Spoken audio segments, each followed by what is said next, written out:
আপনি তো চেনা চেনা লাগতেছে। আরে ভাই আপনার তো চেনা চেনা লাগতেছে ভাই। হাই হাই আপনার বাড়ি কোন জেলা?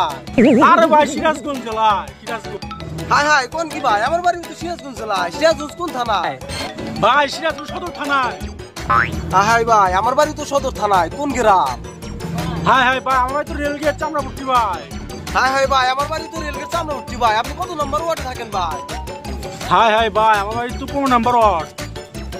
কোন কি ভাই? আমার বাড়ি তো 15 নম্বর ওয়ার্ডে ভাই। আরে ভাই কোন কি আপনার বাড়ি হোল্ডিং নাম্বার কত? আরে ভাই আমার বাড়ি হোল্ডিং নাম্বার তো 101। হাই হাই ভাই কোন কি ভাই? আমার বাড়ি তো ভাই হোল্ডিং 101। কেরে গেদা তোরা করে একই জায়গায় বাড়ি কইতেছা, তখন জেলায় এক, থানায় এক, ওয়ার্ড এক, হোল্ডিং নাম্বার বাড়ির এক। তাহলে তোরা দুজনে একজনে একজন সেলসটা কেমন সমস্যা কি তখন বুঝলাম না আমি। আরে মিয়া আমরা তো এক মায়ের পেটে হক ভাই, একই বাড়িতে থাকি। আমরা সময় কাটতেছে না, দেখা দুজন টাইম পাস করতেছি। আমাকে তোরা বলত বানালি, তোমার কি দাম নাই?